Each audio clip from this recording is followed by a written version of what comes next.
bienvenidos al curso de electrónica industrial. Mi nombre es Marcelo Pérez y hoy veremos el módulo número 7, rectificadores de tiristores con carga inductiva. Como ya vimos, el tiristor permite retrasar el encendido de la aplicación de un voltaje al retrasar su encendido.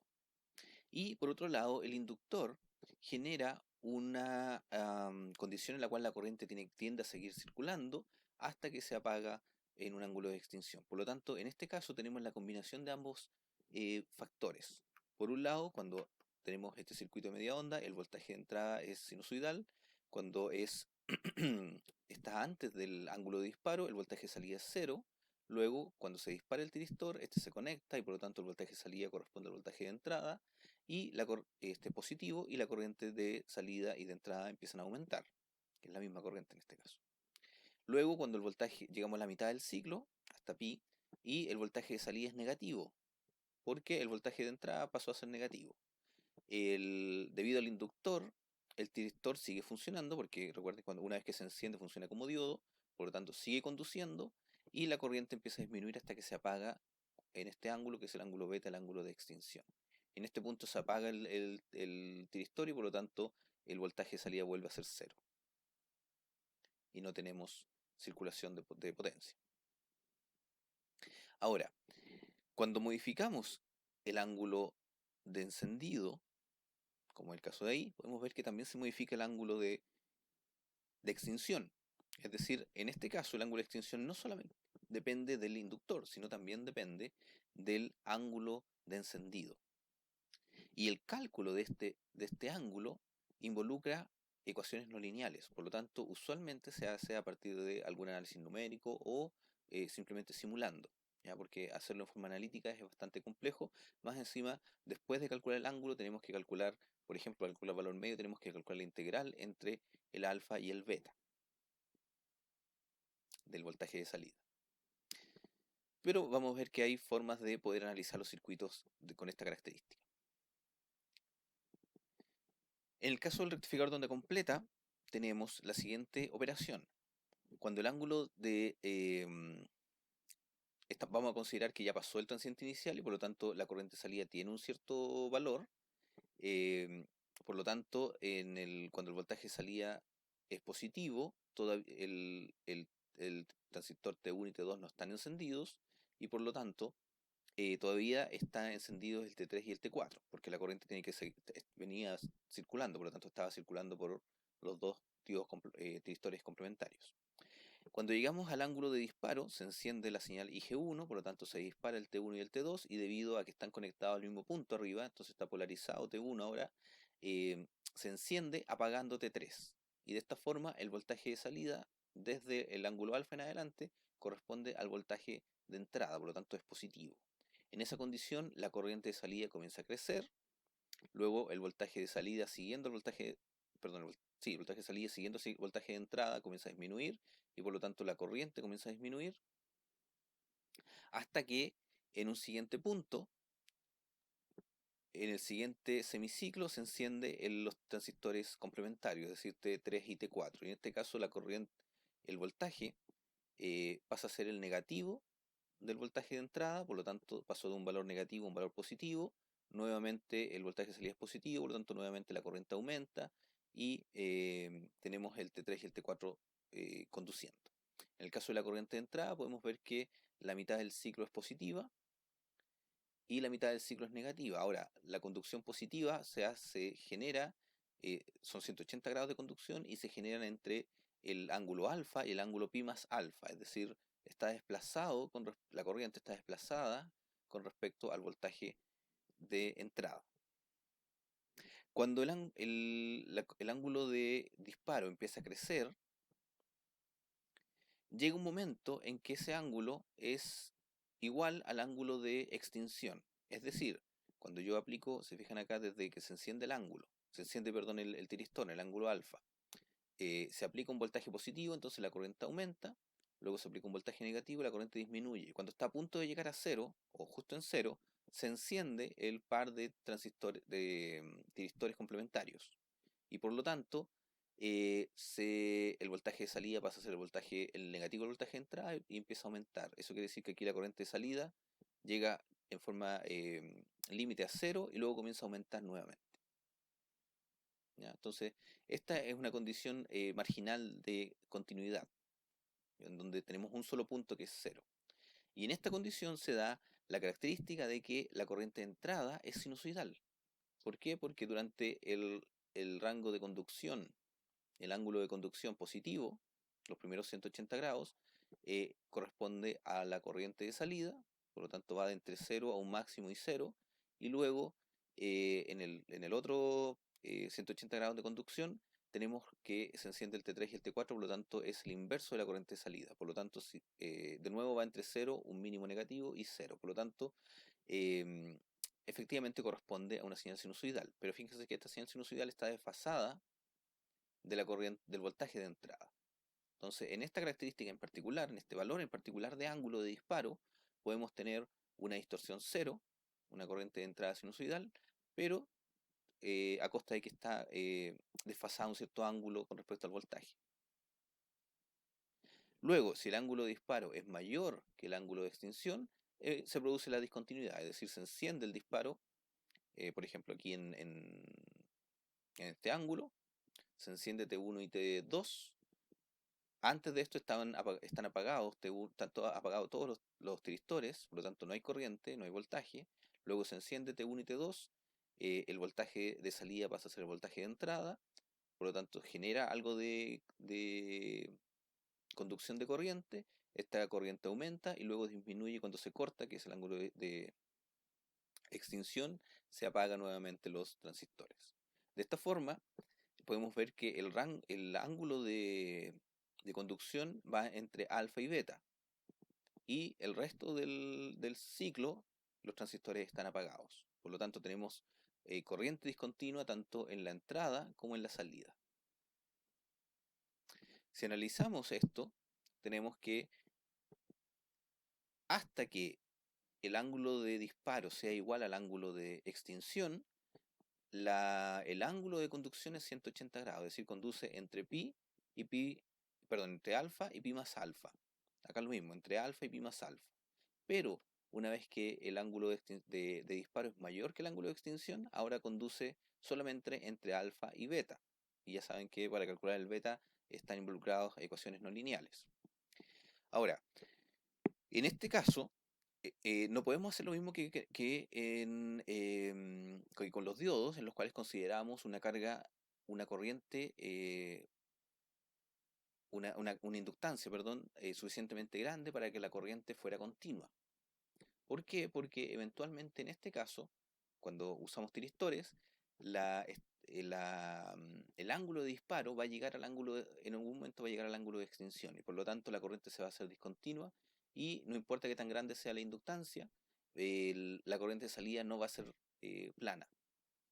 Por lo tanto, para poder tener una herramienta y analizar estos circuitos, se utiliza el concepto de una carga activa, es decir, una carga que mantiene la corriente constante independientemente del voltaje que está siendo aplicado a ella, ¿ya? Lo cual es el comportamiento típico de un motor, en donde la corriente depende de la velocidad, y si la velocidad es constante, la corriente se va a mantener constante no importa el voltaje que yo le ponga.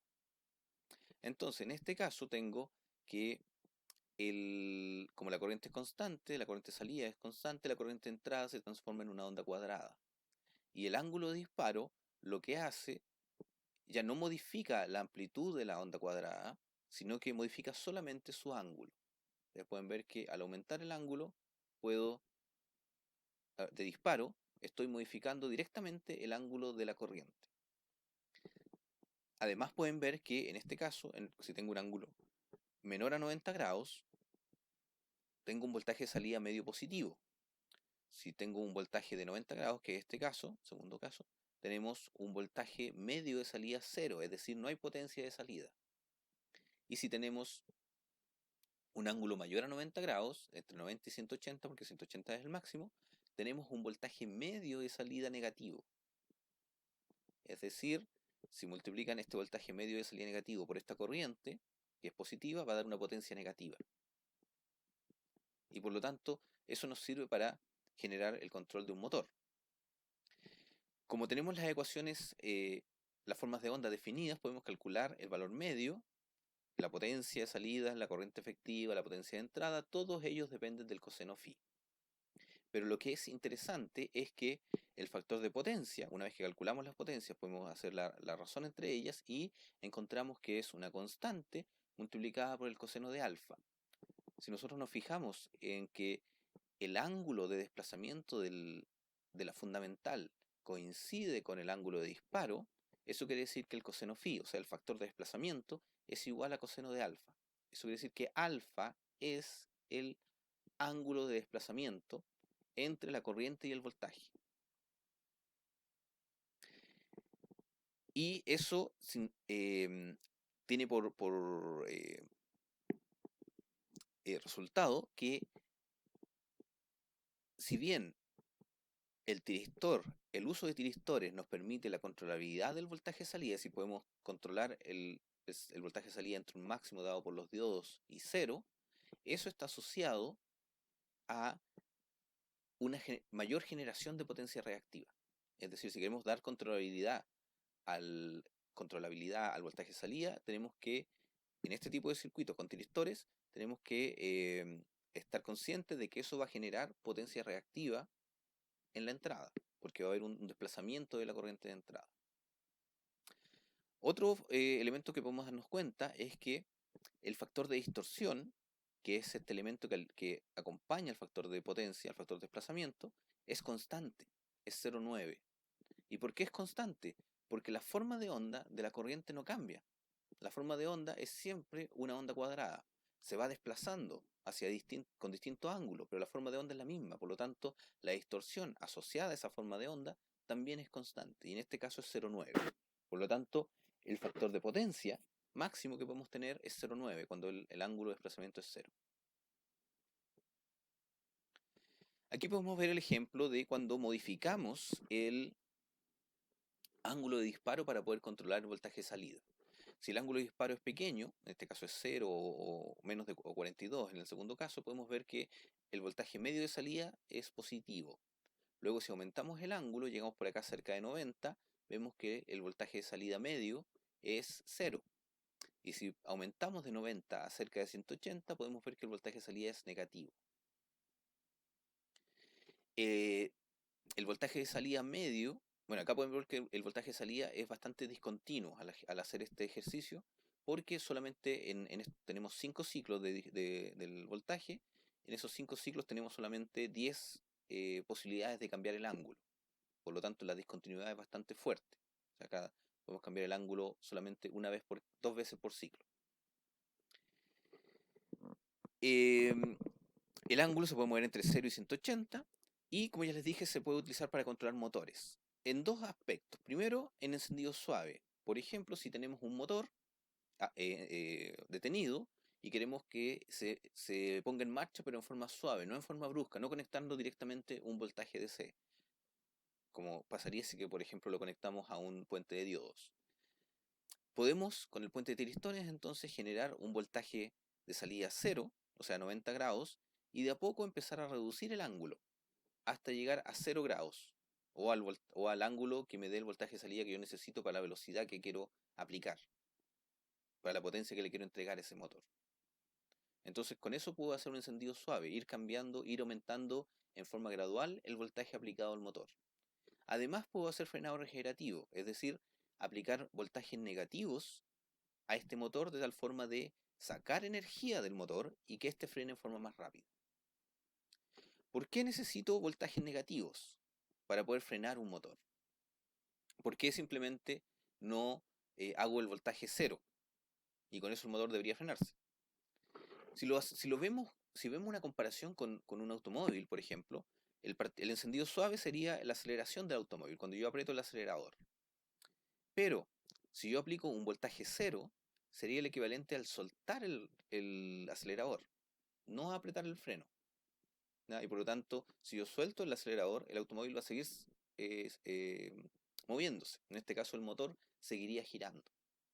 Para efectivamente frenar el automóvil, yo tengo que presionar el freno. Es decir, sacar la energía, en este caso de las ruedas, ¿cierto? Del movimiento que lleva el automóvil, sacarlas a través de calor, por el freno, por el roce de los frenos que tienen las ruedas. En el caso eléctrico, eso puede ser usado en forma eficiente, que de hecho los autos eléctricos tienen este tipo de frenado, en donde eh, se aplica, como la velocidad todavía es positiva, ¿cierto? Estoy avanzando en el automóvil, en este caso el motor está girando hacia un cierto sentido, tiene una corriente positiva y yo aplico un voltaje negativo. Eso quiere decir que la potencia es negativa. Y eso significa que la potencia va desde el motor, desde el eje del motor, hacia la red eléctrica. Con eso yo puedo hacer que el motor frene mucho más rápido. Y además la energía eléctrica no la pierdo, no la gasto en resistencia, sino que la envío de vuelta al sistema eléctrico. Y por lo tanto, si yo tuviera otra carga al lado que consume potencia, podría usar esa energía para poder em, alimentar la carga que está eh, adicional. Ese es el concepto de frenado regenerativo. Lo vamos a ver con más detalle cuando veamos los accionamientos de motores. Para el rectificador de puente trifásico tenemos un funcionamiento similar. Cuando tenemos el inductor, entonces, la corriente de salida es mucho más plana, porque ya no tiene que ser, está filtrado el voltaje de salida. Por lo tanto, nos quedamos solamente con el valor medio. De tal forma de que si incluso llego a 60 grados, que era el límite de discontinuidad en el caso de la carga resistiva, en este caso la corriente sigue circulando, sigue siendo continua. ¿Por qué? Porque la corriente filtró el valor medio, en la carga, perdón, filtró el valor medio del voltaje y genera una corriente continua. ¿Ya? Cuando paso y va a seguir así hasta que llegue al ángulo de extinción. Cuando paso el ángulo de extinción se genera este fenómeno en donde estoy haciendo circular, enciendo el tiristor correspondiente, en este caso sería el tiristor 1, hago que circule la corriente por la fase A, la corriente de salida, esa corriente de salida aumenta porque estoy aplicando un voltaje positivo, luego disminuye porque le aplico un voltaje negativo, y cuando llega al ángulo de extinción se hace cero. Una vez que se cero, se produce una discontinuidad de esta corriente, donde en esta discontinuidad que vemos aquí no hay ningún tiristor encendido. Y luego, cuando llega el momento, el siguiente pulso de disparo, entonces enciende el siguiente tiristor, que sería en este caso otra combinación, y se genera una nueva pulso de corriente de salida. Eso quiere decir que tanto la corriente de salida es discontinua y la corriente de entrada también es discontinua. También tiene dos lóbulos positivos, dos lóbulos negativos.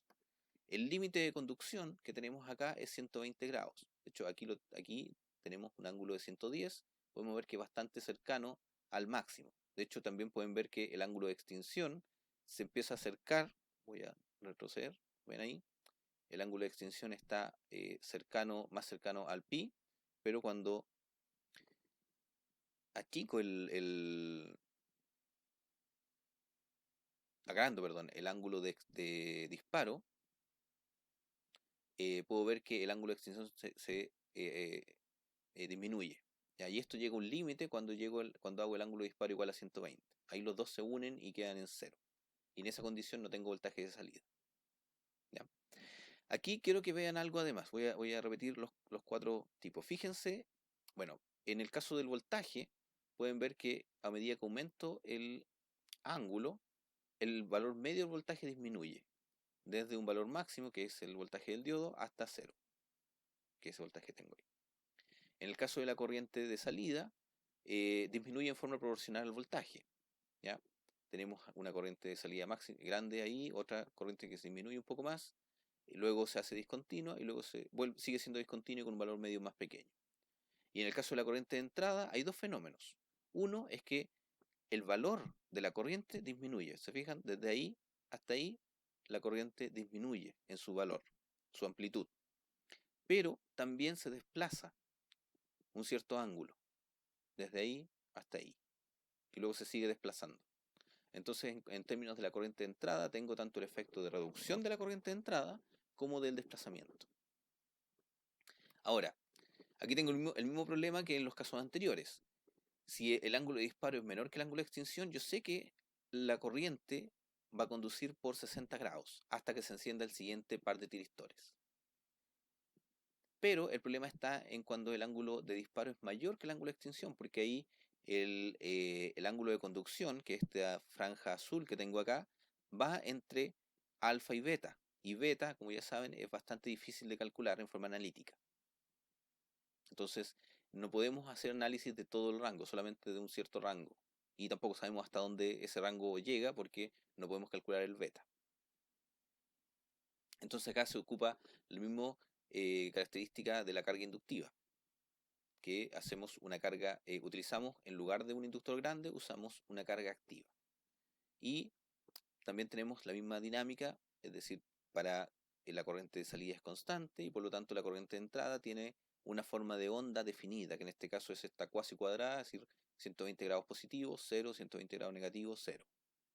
Y esta corriente, a medida que voy cambiando el ángulo, se va desplazando, ya sea cuando genero ángulos pequeños y tengo un voltaje de salida positivo, ángulos de 90 grados, donde tengo un voltaje de salida medio igual a 0, y ángulos de 180 grados, en donde tengo un voltaje de salida medio eh, negativo. Si se fijan en este último caso, la corriente es positiva y el voltaje es negativo, por lo tanto la potencia en el lado de C es negativa. Y aquí tenemos, la entrada tenemos exactamente lo mismo, tenemos un voltaje en el semiciclo positivo multiplicado por una corriente negativa, por lo tanto me va a dar una corriente negativa, una potencia negativa, perdón. Y en el segundo semiciclo tengo exactamente lo mismo, corriente positiva, voltaje negativo, por lo tanto la potencia también va a ser negativa, ya lo cual es coherente con las expresiones en la etapa de salida. Aquí tenemos las expresiones en el tiempo, las expresiones de cálculo de voltaje medio, voltaje, potencias y corrientes. Vemos que de nuevo todas dependen directamente del coseno alfa. Y en el caso del factor de potencia tenemos el mismo fenómeno anterior, es decir, que cuando usamos una carga activa, el coseno del ángulo es igual al coseno phi, es igual al factor de desplazamiento. Es decir, el ángulo de que yo desplazo la corriente es el mismo ángulo del desplazamiento de la corriente de la fundamental con respecto al voltaje. Y el factor de distorsión es constante porque la forma de onda no cambia, la forma de onda siempre es igual. Aquí podemos ver cómo se modifica el ángulo a lo largo de 5 ciclos de señal. Lo vamos modificando desde un ángulo pequeño, aquí tenemos marcado el 10, por ejemplo, 10 grados, luego 50, 100 y llegamos hasta 157 y pueden ver que el voltaje se mueve desde un valor positivo, un voltaje medio positivo, pasando por 0, un voltaje medio negativo. Para todas estas condiciones estamos considerando que la corriente es constante y al igual que el caso anterior se puede utilizar para controlar un motor. Ahora, la gran diferencia entre el puente trifásico y el puente, perdón, el rectificador de onda completa, es que aquí los tiristores se encienden cada 60 grados. Es decir, en estos 5 ciclos yo tengo 30 posibilidades de encendido del tiristor. Es por eso que la forma de onda del voltaje es mucho más continua que en el caso del onda completa, rectificador de onda completa, donde era mucho más discontinuo porque solamente tenía 10 posibilidades de cambiar el ángulo. Entonces el voltaje era bastante más discontinuo que acá. ¿Ya? Eso es todo lo del módulo. Muchas gracias.